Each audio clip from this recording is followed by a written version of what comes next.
Tom, welcome to the podcast. Thanks so much for having a chat to me. Where are you phoning in from? I'm in London, North London, Crouch End, which is where I live. Amazing, amazing. As we said before we hit record, I'm from Nottingham. I do miss England. The older that I get, the more nostalgic I get. Is it as beautiful as I remember?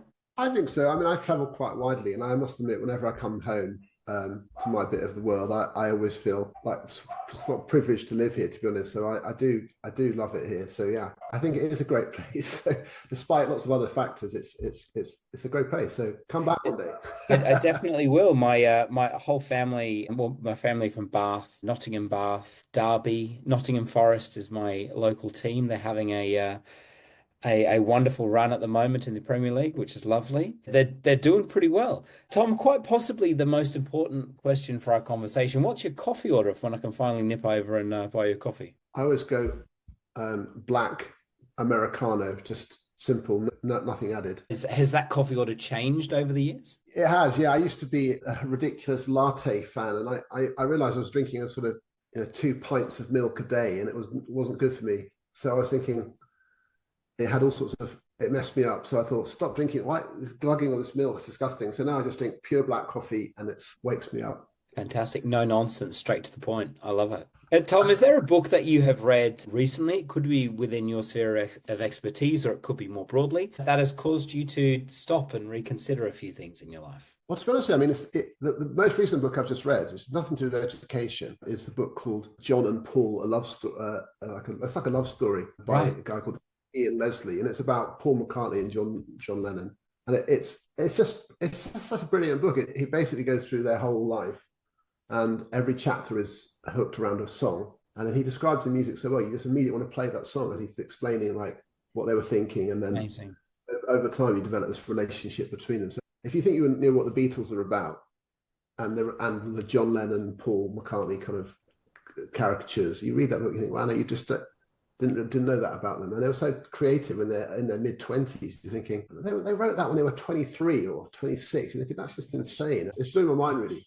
But it's not an education book. I could list other books if you want. Yeah. Look, I think that's lovely. I mean, one of my favorite books that I recently read is by Oliver Berkman, 4,000 Weeks. And I had the immense privilege of having a conversation with him. And that book has caused me to just slow down somewhat and hug my loved ones a little tighter. And it really is a book that I think has really made a difference. But this podcast is becoming quite expensive because every time I speak to someone, an Amazon order comes with a selection of books. So I'll make sure I add that to my cart. Tom, what's one thing that you've changed your mind about? Well, I think in education terms, I've changed my mind about the balance, the balance you need to have around certain types of teaching for certain circumstances. And so I used to be a bit more sort of blasé, I think, about stretch and challenge and teaching to the top. And now I feel like we should the children who need us most are the children who know the least. And we should really plan more explicitly around securing deep learning for the most vulnerable learners. I think I used to be a bit casual about that and the thing, oh, well, kind of the top end needs to be challenged. And I think my bias is in that end. And I think I was wrong about that. So there are some situations where I think I let kids drown, basically, rather than, let's all go in the deep end. And a few kids have drowned. And I think, no, that wasn't cool. That wasn't good. That actually just made them feel worse about themselves. Yeah. And I think that was acceptable. Yeah, and Tom will spend a lot more time unpacking your educational philosophy and some of your work in a moment. I'm just curious, what's one thing that you're going to stop doing in 2025? And if you say podcast with Australians, I'll be quite offended. More of those. That's okay. You can say that if you like. Working every day in a week.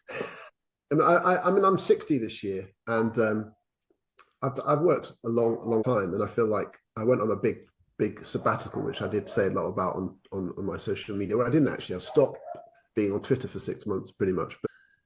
But there's something about having time to read, to exercise, to eat well, which I learned on that trip.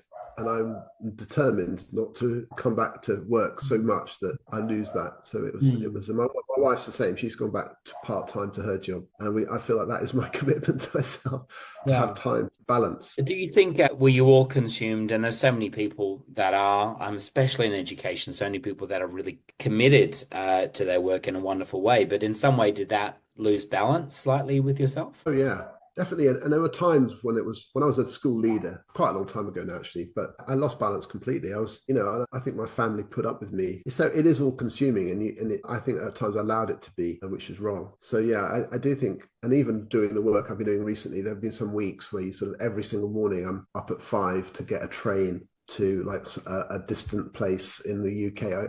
I sort of made a commitment that I wouldn't out working anywhere. So I'd fill up my days, and I'd be in 5 different corners of the country in a week, and spending hours on the train and spending nights in Premier Inns, and which sort of, it's okay for a while, but it's just too much, and so I was doing that too much back to back. So yeah, but that's just a choice I made. It's not, no one was making me do it. But you sort of, someone says, "Are you free on such and such a day?" And you look at your calendar and you go, "Well, technically I am." So you say, "Yes, I can." But then you go, "I should have said no, because now I have no time to do other things." So yeah, that was a mistake. I mean, I think that's really important, Tom, and there's so much in that. And I feel like we're getting very philosophical for the first 15 minutes of our Yeah. conversation, which I think is really wonderful. But I'm sure there are so many educators that are listening to this that can really relate to it. I know that there were definitely times where that tension, I didn't hold that tension well. And I think, thank goodness to my lovely wife and family that have put up with the stress and the whinging and the carrying on. I think I actually did an interview with her a couple of podcasts ago because I thought it would be fascinating to get a wife and partner's perspective of what it's like to be married to a teacher. That is one of the most downloaded episodes. So I think it probably struck a nerve somewhat with people. But, Tom, what was your upbringing like, and what are you most grateful for from your childhood? Wow, that's an amazing question.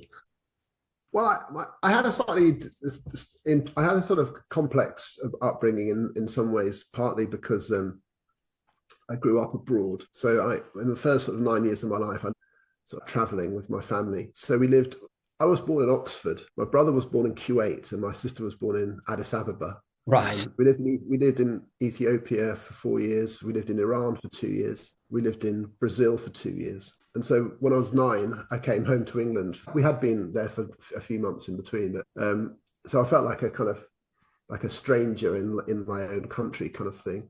So that Mm. was interesting. Obviously a huge privilege to have had that experience, to live in Rio and stuff. So that was one perspective. International schools, that type of stuff in those years, and then went to local comprehensive schools in where I grew up. So that, and I enjoyed that.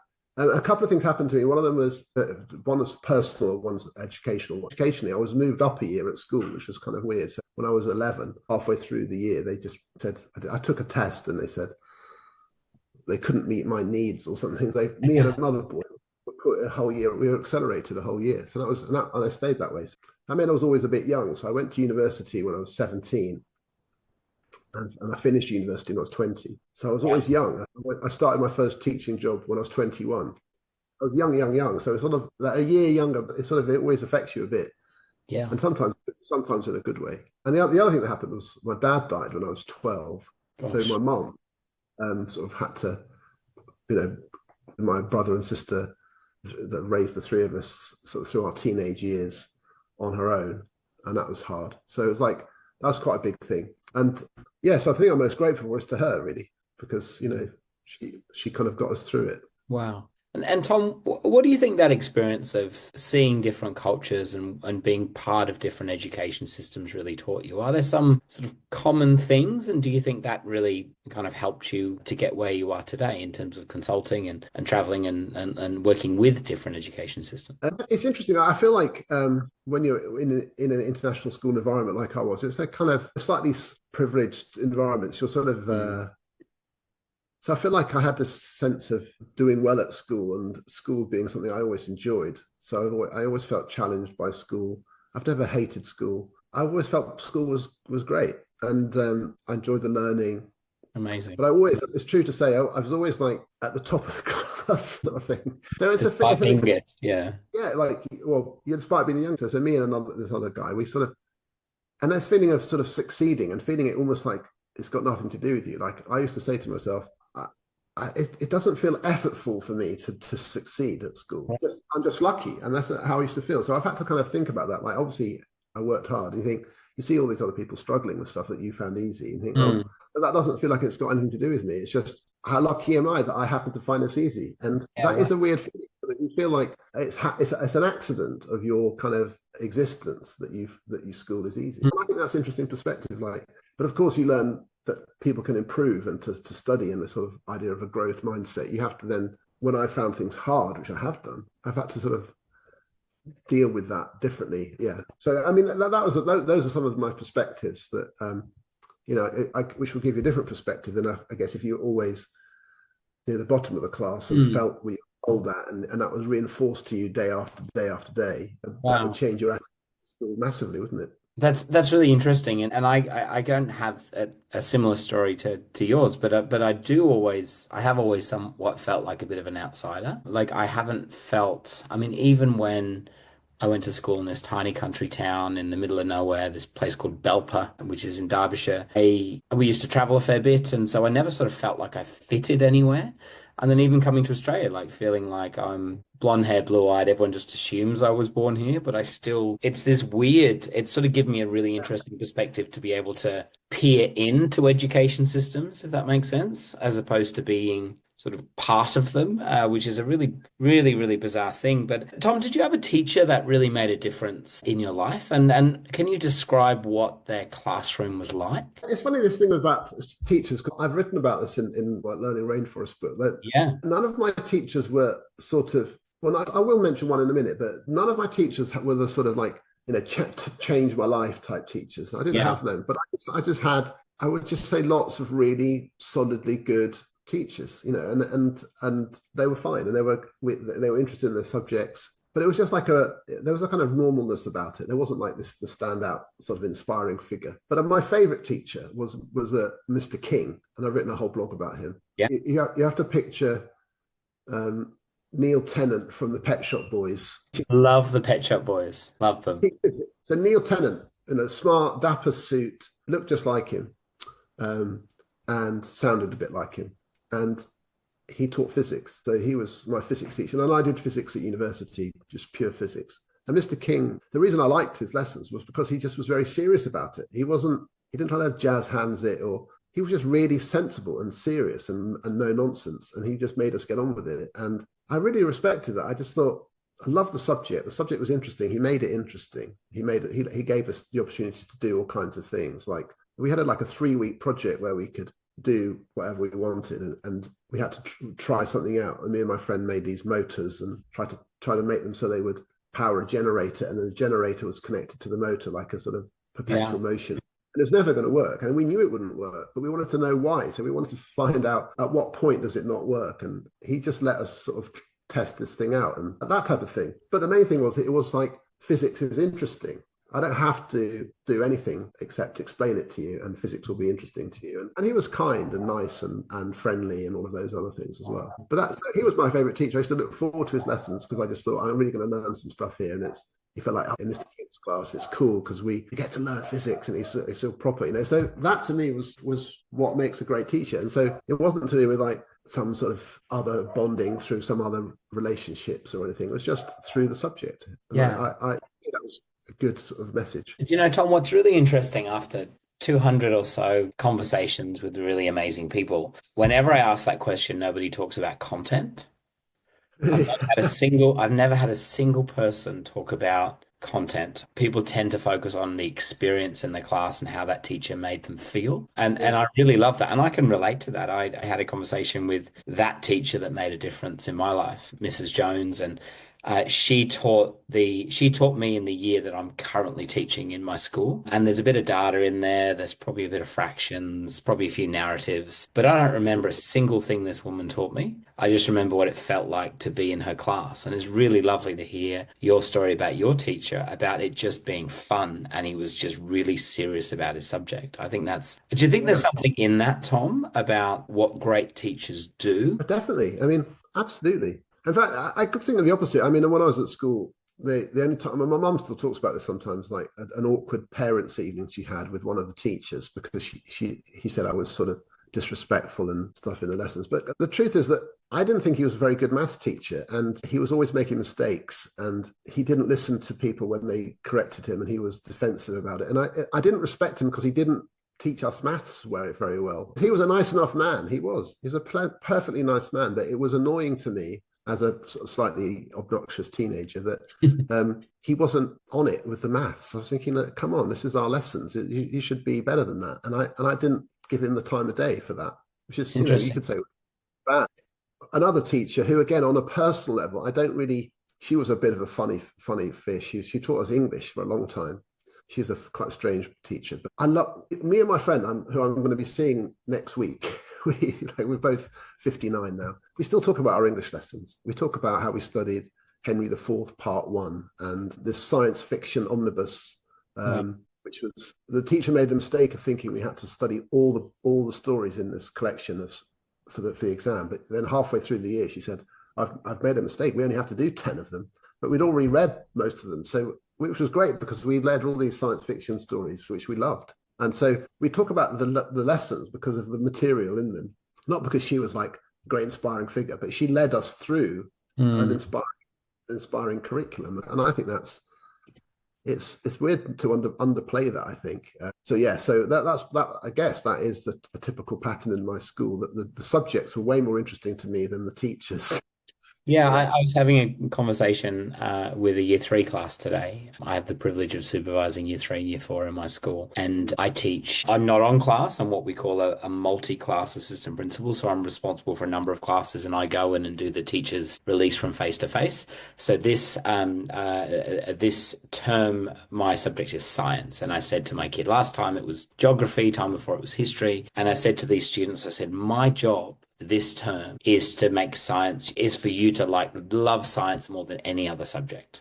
And I said, my job is to get you so excited about this subject that you forget all the others. And it's so lovely having these conversations with these 7 and 8-year-olds about the wonder and the beauty and the majesty of science. And I think you just can't fake passion, can you? You either like your subject and you're good at it, or you're not. And if you're not good at it, you should be, because it's your job. And it's so lovely. And I think the magic of being in the classroom and seeing these young people make these amazing connections is an incredible privilege. It really is. And one of the things I think is an issue for teachers is, especially in a primary, is knowing all the subjects and their significance. Because of subjects to learn, you have to be a generalist, and obviously that's very demanding. Well, I did a training day a few years ago now, but I was asked to do a training day about science and geography for the primary. Now, I never have taught in a primary school, but I know the subjects, and so they wanted some specialist input. So I went through the curriculum in the UK. We have a national curriculum, and it's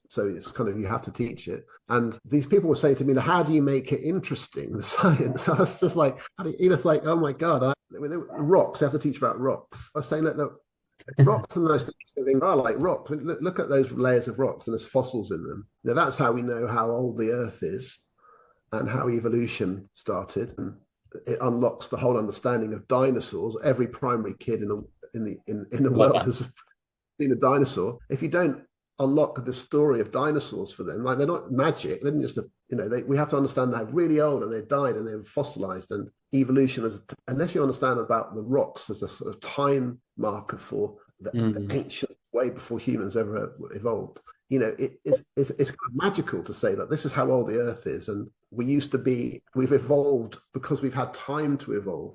Now that to me is like probably the most important story you can tell. It's how we came to be. Amazing. It's a story of who we are. So rocks are like awesome. So you have to know that rather than dead, rocks are not dead. They are. But you need to know about that. And of course, if you haven't had that experience yourself, or you haven't made those connections yourself, it's harder for you to then impart that knowledge to the student. It's a big ask. There's a lot of links like that which you have to learn to make it interesting. But you'd have to, as a teacher, be open to the possibility that the subject, it's like you have to portray every part of every subject as really intrinsically interesting. Otherwise, you haven't got a hope of persuading the children to be interested. I went down a YouTube Shorts rabbit hole last night, as I tend to do, and there was this maths teacher teaching about pi, and none of the students were interested, and none of them cared. And he said, "I just want to stop you because pi is an infinite number, and within this infinite number, which of course goes forever, eventually you will have your social security number, you'll have your credit card details, you'll have your date of birth, you'll have your family, your mum's date of birth, and it like because it just keeps going, and at some point statistically, you're going to get all of the numbers that mean anything to you and are central to your life. And I was watching this thing going, my gosh, pi is the most interesting thing in the world. And I just thought that was really lovely. And it was a really great reminder of what teachers do is they take these subjects and they make that may on the surface may be incredibly dry, but they make these connections, or they force students to empower students, sorry, to make these connections between them and the real world. And it's absolutely magical, and it's lovely. And all of it, like I said, all of a sudden I'm like, geez, I wish I had that guy as a maths teacher. That was just fantastic. It sounds Not so long ago where this teacher did a fairly, standard. If you're a maths teacher, it's a standard thing, but to the children it isn't. It's like to draw any triangle, like any triangle, just draw one and then cut it out and then rip all the corners off and then line them up and they make a perfect straight line, 180 degrees. And they're just going, whoa, it's real. They really do add up to 180 degrees. And you go, do another one, draw any triangle, cut it out, rip the corners. And it's again, it's like, yes, you see, all the angles add up to 180 degrees. And it's like that to just show it to them, to do it, and for them to think, I can make my own triangle and line up the angles. And it's like, it was great. And the teacher was going, see, is that they were just absolutely loving that. And it wasn't just like, watch me do it at the front, I'm going to show you this. It was like they were all doing their own. And I thought that was superb. That's what maths should have, concrete thing, Yeah, that is incredible. And one of my passions is really, really causing students to rethink mathematics. I had the immense privilege of speaking with Professor Jo Bowler, who is just this amazing mathematician out of Stanford, and she talks about these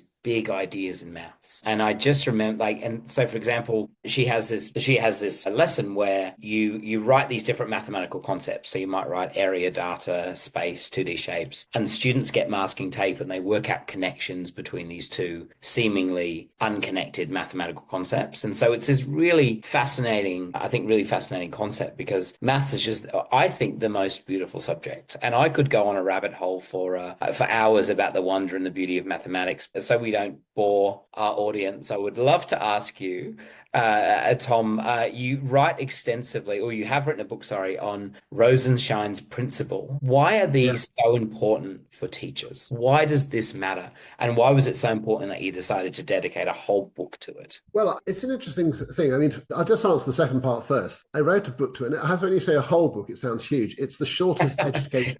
It is, yes. And I almost feel guilty about how short it is. But the purpose of the book was I did a talk about Rosenshine's principles, which I'll come back to in a minute, at a research ed event in the US. It's the first time I'd ever been to the US for a conference. I went there and I did talk about that. And the publisher there said, American teachers, there's not a big culture of reading academic books. So could you turn your talk into like a short pamphlet, sort of, 8,000 words or something? And then we might be able to sort of distribute that. So I did, but I made it 12,000 words. I was deliberately trying to make it really short. Schools were buying one for every teacher. It was like, wow. So because it was short, that's the point. Teachers are too busy to read a lot of the books that come out. They just are. I've got loads of books I've never read. So making it short was important. It was like punchy, just get into it quickly with loads of examples. And that was the idea. But why Rosenshine? I still think it's the best summary of good instructional teaching that we have. It's just really simple. And this is an important thing to say. Rosenshine didn't sit kind of some ivory tower saying, I've decided teachers should do these things and then telling them. It was the opposite. So Rosenshine's whole work was about going into schools and studying what actually happens in lessons. Yeah. And when teachers are getting good results, good outcomes, what are they doing? And then also, if teachers are not getting good outcomes from children, what are they doing? And he compares the two. And then he lines it up with the cognitive science research and says, well, look, there's no conflict between them. There's no conflict between what cognitive science suggests we should be doing and what teachers who are getting good results actually do. So it's like it's reporting back to us as a profession. When you're getting good results, this is the things you do. That's why it's important. It's because it's grounded in teachers' practice, and that's why it's so powerful.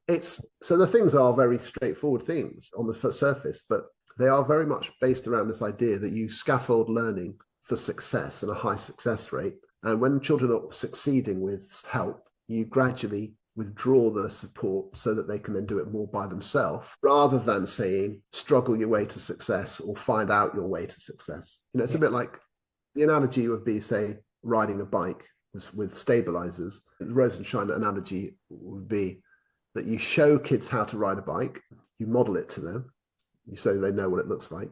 You give them a scaffold to help them succeed, so stabilizers, so they practice with that.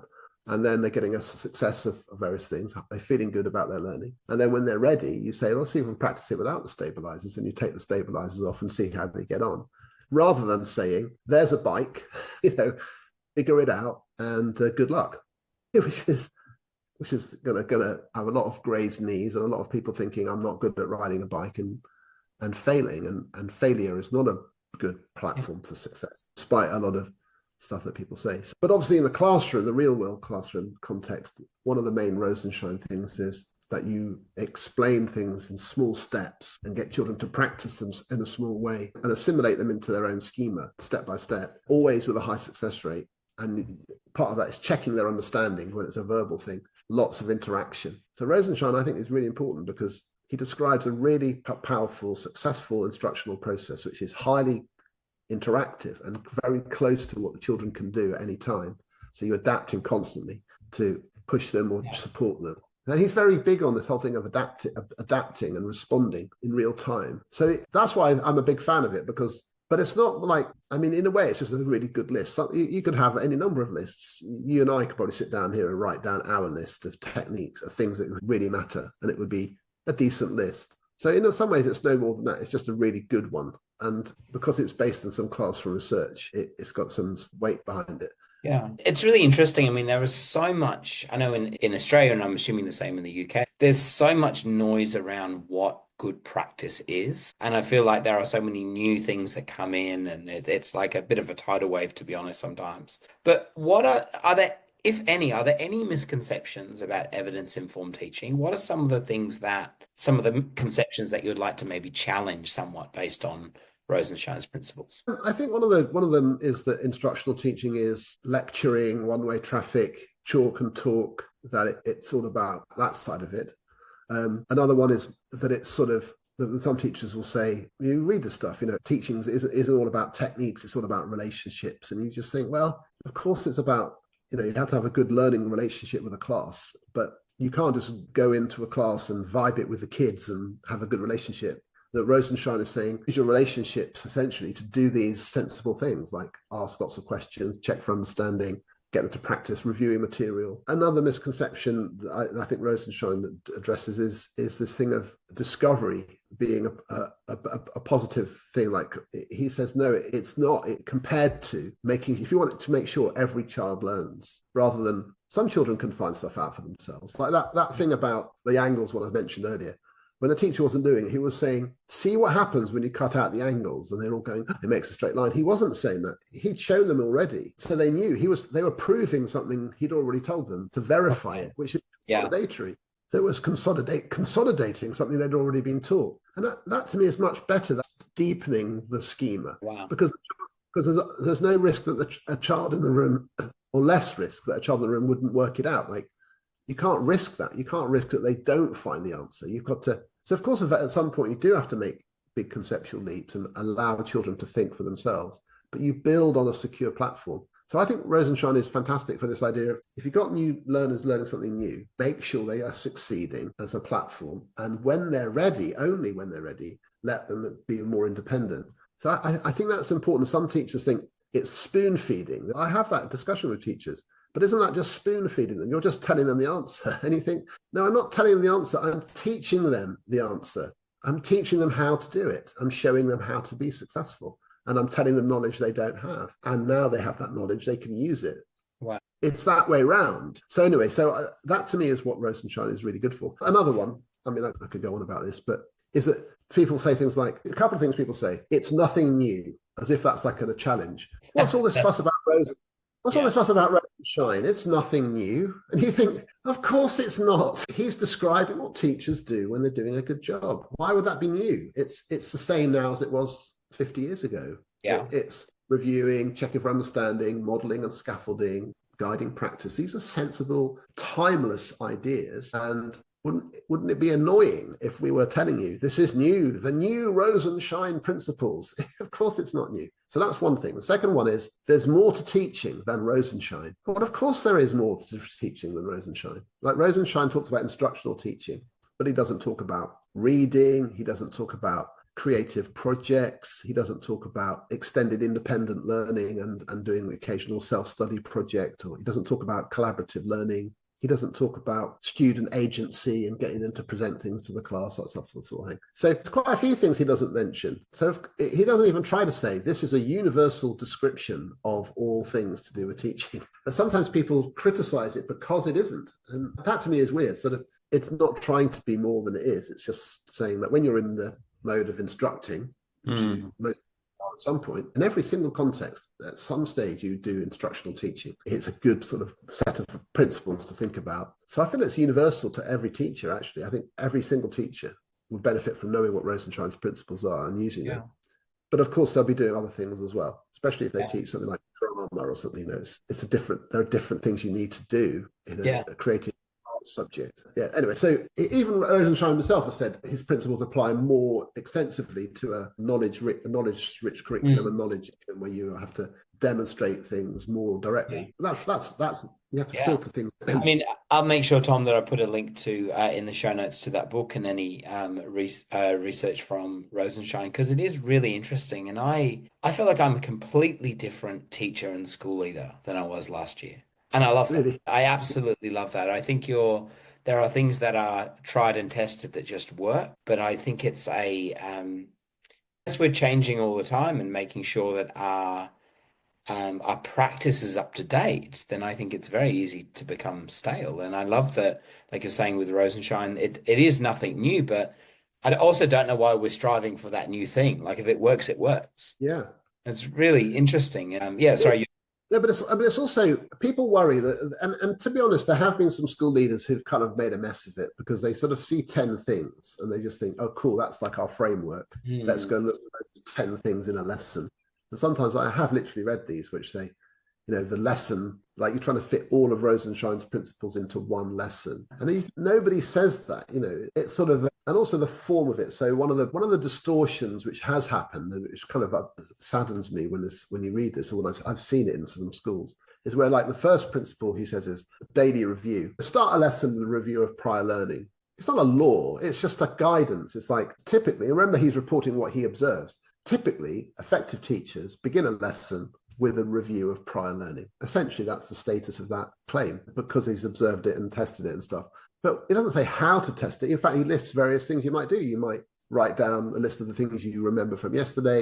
You might do some quiz questions. You might write a short sentence or two about the question on the board, which is based on yesterday. You might do a maths problem, just like the ones you did yesterday. It's not like every lesson must start with a quiz with 5 questions. I mean, that is what has happened in a couple of UK schools. It's the law. It's like every lesson has to start with 5 questions. Why 5? You know, and why not 1? You know, why not talk? Why not turn to your partner and talk about the whole story that we told yesterday? There's a way you can interpret Rosenshine's principles in such a varied and creative way. It's not a straitjacket. It's not absolutely the rules. There's so many degrees of freedom there. And it's just a sensible suggestion. It's not even, you know, you fail as a teacher unless you do a review at the start of every lesson. Of course not. Some lessons, you want to just dive straight into something and go, bam, tell you what, review yesterday's lesson another time. Today, I just want to do this. And that's totally fine. So I feel like we need to be intelligent about taking these ideas and making them into absolutes, which then offend people and put people off teaching and stuff. It's a mistake. It's really interesting, Tom. I mean, I have so many follow-up questions, but I do want to be respectful of your time. I'm just wondering, Tom, do you miss being in the classroom? I do and I don't. I mean, I feel like, this is a discussion which comes up for me a lot, especially I know some of the other people you've spoken to on the podcast, like Bron Ryrie Jones. We talk about this all the time. People who people who haven't really spent much time in the classroom and then are suddenly sort of like telling other people how to do it. I don't have any worries about that whatsoever. I mean, I started teaching, I did my teacher training in 1986, I started. So I feel like I've been around the block. I taught for years and years and years and years in regular schools, like 29 years or something. And so I've done a lot of teaching, a lot of teaching. And I kind of nostalgic about it. I enjoyed it hugely. I loved teaching. But I also feel like I did enough of it so that now I don't miss it. I'm not hankering to do it. Occasionally I have imagined, I was trying to think, what kind of job role could I get like at the local school, which is just there around the corner? Would I ever be able to maybe get them to allow me to teach some physics sort of sometimes? The problem with that is that the timetables would mean it would be awkward. But yeah, part of me would enjoy to do some teaching, but it's the kind of, but just to have the experience of with some students in the classroom would be great. But I also happy with how much teaching I already have done and feel really glad about all of that. Yeah, it's fascinating. I'm at the point in my career where I I'm not ready to move on. I just really, and I don't know how long that will last, to be honest. But I'm very much enjoying taking things from conversations like this and things that we read and implementing them the next day with my students in reading groups or in a maths lesson. And so I'm really enjoying that component. This may change if we speak again in 12 months, but right now, that's kind of where I am. Tom, sorry. I was going to say one thing that like I did do a reasonably recent thing I did was I was asked to do a day with some students. Like they were down, they hadn't had a proper physics teacher for a while because of recruitment issues and someone being off sick and stuff. So I went in and did like a booster day, like a kind of let's run through a whole bunch of things with some students for the day, and which was for me just a joy. But what was interesting is that because I was going into the school, a lot of some teachers came along and said, "Do you mind if we watch you doing it?" Because I'm here I am banging on about how to teach and stuff, and so they thought they were going to see some masterclass. And I said, "Okay, you can," because I felt I couldn't say no. But I said, "But I don't know the students, and that's a big factor." So I'm a big believer in this idea, which is that you're not an expert teacher when you meet a new class because you don't know them and you don't know what they know, and you're only like really on it with a class when you know them and you know the things they know and don't know, and then you're sharp and you're sensitive to all their needs.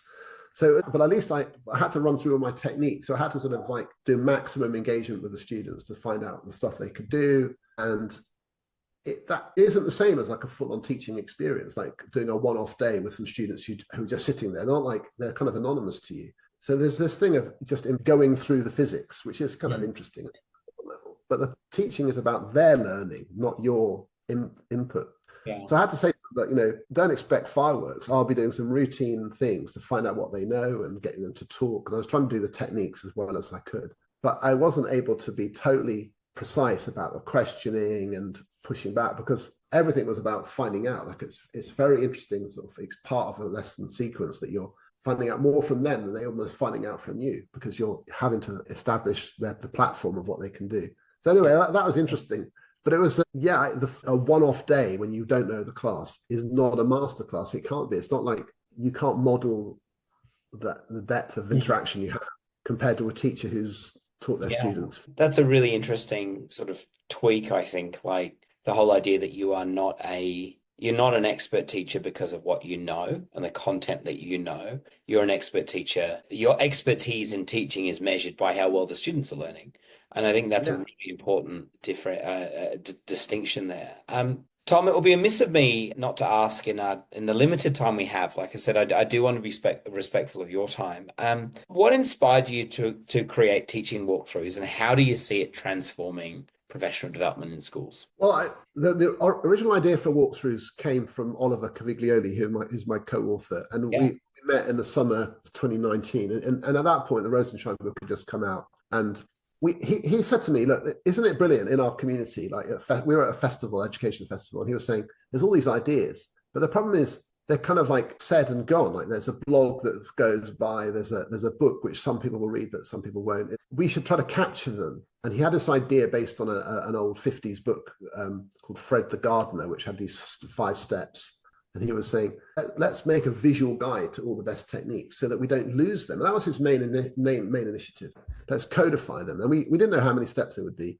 So we sat down at this table behind me here and said, right, let's run through what are all the ideas we might put. And we got to like 50, 60, 70 in about 20 minutes. So many, like, okay, whoa, stop there. And then we agreed how many steps and the visual. And the idea was that a visual guide would engage teachers. It would be bite-sized so that every idea is just one page, just read the page on its own. And then you'd have this idea that would be the same for everyone in the school. And this is where its power as a PD tool is. Like me, you, all the other people in our team, everyone else, every time we say think, pair, share, we mean those 5 steps. Or every time we say, explaining, and modeling, or modeling worked examples. What do we mean? Well, there's a guide to it, and it's consistent amongst all of us, so we can develop the shared understanding of what the techniques are. And that's its main value. The main value of walkthroughs is that all the people engaged in the school in the same PD sort of thing have got a shared understanding of the idea, which means when you're planning to do it in your lesson, you're thinking of those, that's what I'm doing. When someone's observing you, they know what you're trying to do because it's the same. When you're talking about it with your colleagues and say, which bit do I find hard? You know what you mean because it's part of an agreed definition of what the thing is. Yeah. And so this thing of having agreed definitions of all the tools that we use really helps you then do them better, because you can be precise about the things you find hard and the things you need to do to improve. Yeah.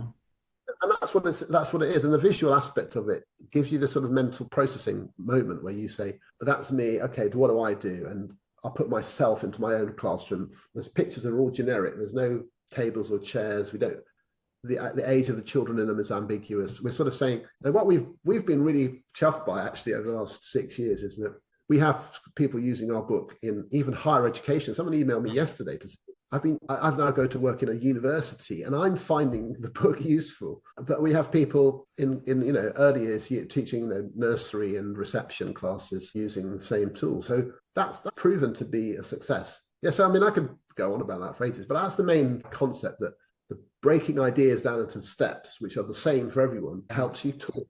And it's all about the talking. The books don't work that well if you just sort of said, everyone go and read this book and do it in your lessons. It's the fact you then discuss it together that makes it.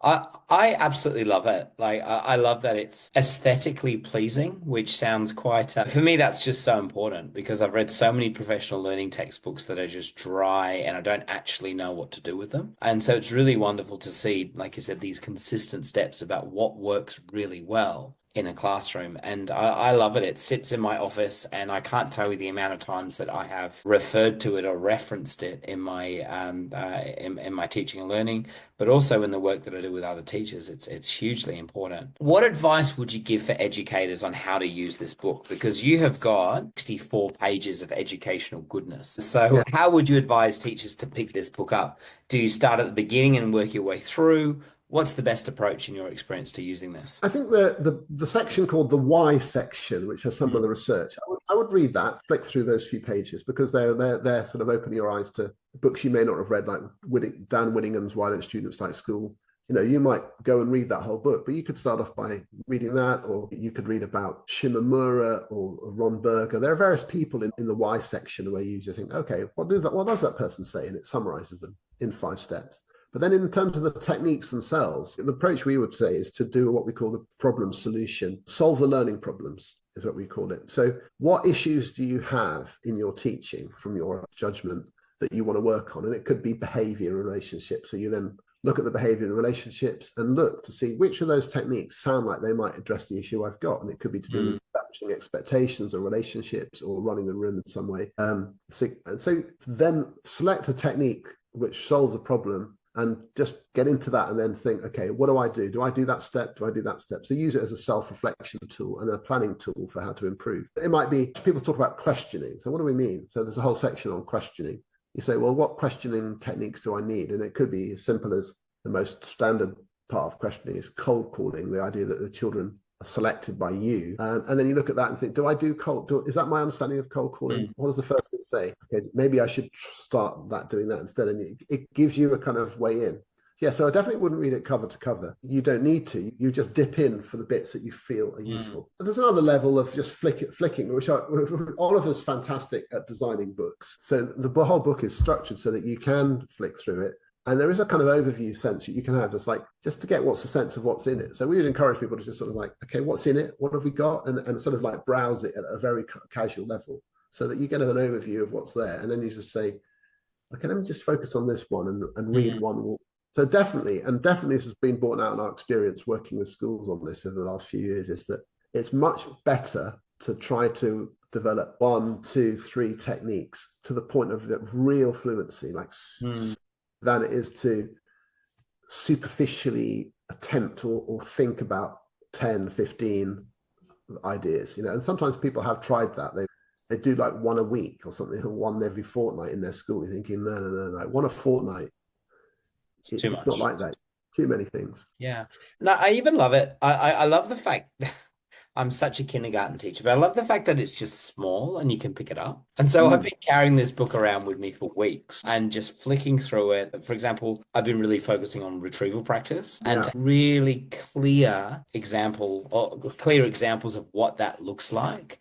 Like I love the idea of being an elaborative interrogator and like really getting our students to ask like how, why, next. And it's been really lovely to get to just pick and choose one or two of these strategies and implement it into my teaching for the long term. It's been awesome. And thank you so much for writing it. It's one of the most practical professional learning. I call it professional learning suite because there's so much in it. Yeah. And Yeah. it's just fantastic. And one of the things that I'm really passionate about, especially with this podcast, is taking these big ideas, these big concepts and theories and schemas and all of these different types of things and making it applicable for those in classrooms that are actually doing the job. And this book is, for me, a real missing piece in that puzzle of how do we begin to take research from such in many ways, a complex level to something which is really useful. And it's really, really interesting to use. So and it just looks great. And thanks so much for writing it.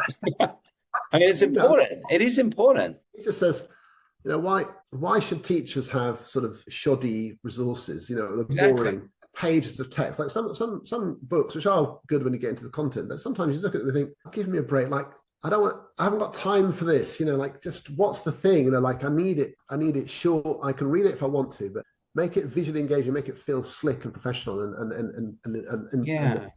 enjoyable. And that's one of the things we try to do. One of the things we're testing out in the next term, in our next term, summer term in the UK, is a PD day called the Big Classroom. Essentially, it's for teachers to come and experience the techniques themselves in the classroom with me. So I'm the teacher, and they're in the room, and we run through 10 or 12 of the walkthroughs, and we say, look, so here's how I do it, and here's how we do it, and then they try to practice it themselves on their tables and stuff.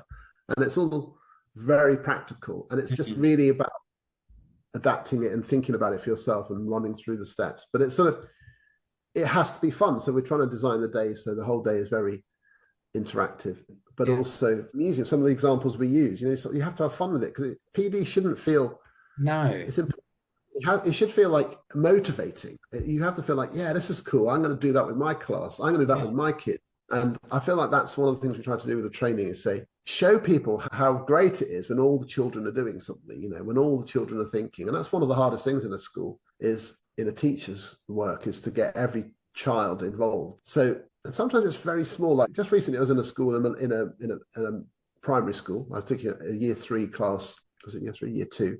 It's grade 2, I think you'd call it. And the teaching was superb, like absolutely superb. But there was this group of 3 that everyone was talking in pairs, but there was one group of 3. And one of the girls in the group of 3 was shy. She was quite quiet. So even in the 3, she didn't speak. So the 2 children who did the pair share, they took the turns, like the teacher was directing them. But the girl had been put in there because she was shy. But that was what you observed, that was actually counterproductive because she didn't get any time to practice talking at all. And she would have been better being in a pair. So she actually had her turn. And that sort of detail was like really specific. But it Mm. was like, the teacher was so interested in that. Like when we had the conversation about it, she wasn't like going, oh, you tell it.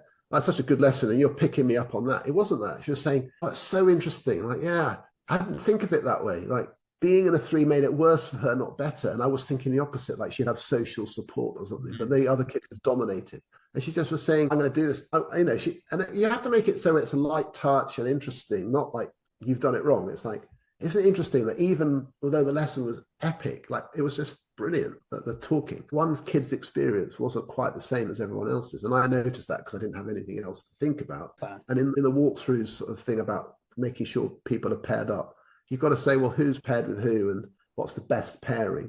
But teachers have to be open to this type of discussion. And that's one of the things I love about the work we do is we're inviting discussion, not adherence to rules. We're not going in telling teachers how to teach. We're giving them a way of thinking about their teaching and talking about it, which opens them up to say, yeah, maybe that's something I might do differently. And it's little details like that, which are the tipping point from a child's point of view to make their lessons better or worse. Love that. That's all stuff. Tom, one final question. Like I said, I do want to be respectful of yours. Yeah. And it is absolutely flown. So I thank you so much for this engaging conversation. What is it that motivates you? Because I'm watching you speak about these amazing things that you're doing in schools and these times that you've had in class with students. What is it that keeps you going? Because as you mentioned, you're approaching 60. I don't know too many 60-year-olds that have the same passion and excitement that you do. So what is it that keeps you going? And how come you light up every time you talk about these things? It's interesting. It's hard to put your finger on it. I just genuinely find it interesting. What I love about it is the work. It combines a lot of things. It's intellectually interesting to me. Like I love like the problem solving of how you run a room, but it's also the fact that it interacts with a human. And teachers are so different. I love this about teachers. You go to a school and all the teachers are so different, like characters, personalities, idiosyncrasies, and you're trying to get them to do these intellectually sound kind of ideas in their way. And so, and to me, that adds to the whole challenge of how do you get that crazy teacher to do that thing or whatever. And I just find that interesting. But of course, then it has an impact on the children. I mean, it makes a difference. I think it's important work. I do. I genuinely motivated because I feel like where these ideas hit and get embedded, children learn more and they're happier at school, and that's what we should be caring about. So it's the teachers. My favorite, I love working with teachers. I just really enjoy that. But of course, their work is with children, and it's the fact that it matters. Ultimately, it's important. Our education systems should be better, and this is one of the ways of achieving that, I think. And so it's rewarding when you hear people telling you stories of their schools improving because of the work that they've done and so on, and that's rewarding. So there's a loop of feedback to us, which is encouraging us to do it more. Yeah, that's amazing, Tom. I couldn't agree more. And it's been an absolute joy getting to have a conversation with you on the other side of the world. It is very much nighttime where I am and very much almost midday where you are. So thank you for taking the time to talk to me. And it's just been a joy to connect with you. Thanks so much. Thank you for inviting me. I really appreciate it.